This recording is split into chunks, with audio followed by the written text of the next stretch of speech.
Hello and welcome back to my channel. I am Yumeko and today we're going to answer one of the big boy questions.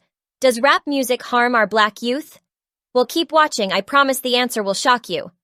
Older generations argue that yes, it's extremely harmful to the black youth, especially during their developmental years, because they promote a type of lifestyle, which if adopted by the next generation of black children, will derail their futures and end up behind bars serving lengthy prison sentences.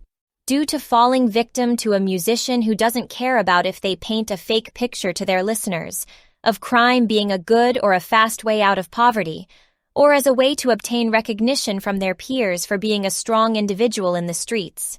Without telling them, crimes could go south very quickly, such as in the case of rapper Tay K, a 15-year-old kid that came from a troubled household, who tried to live the badass rapper life that he had been influenced by, and accidentally killed a man during an armed robbery, which landed him in jail for the next 55 years of his life.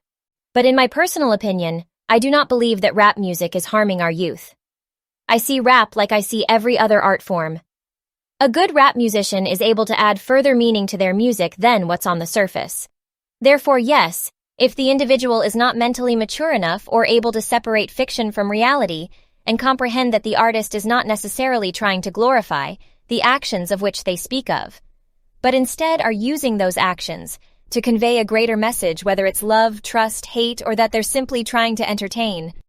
Some good examples of this would be some of the greatest rappers, which include Wu-Tang Clan, Eminem, 50 Cent, Biggie, Ice Cube, Logic, and many more that would make this video extremely lengthy.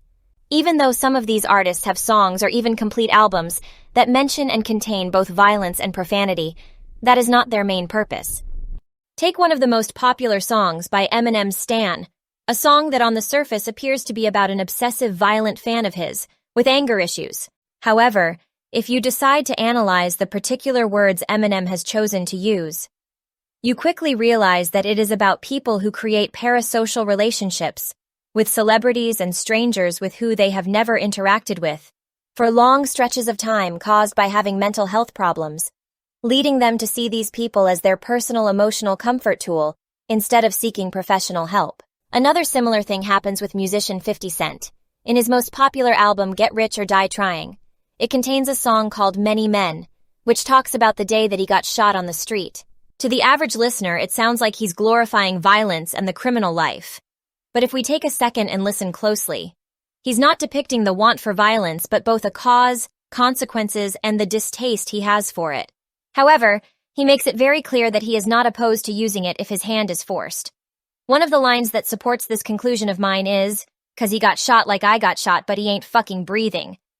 The ultimate goal of the song is not to promote violence, but instead talking about how using violence is a deep and dangerous hole that will consume everything in its path until there's one person left as both sides go back and forth tit for tat, which is further collaborated by 50 Cent's actions to leave his violent past behind, and instead focusing on his music and producing new shows.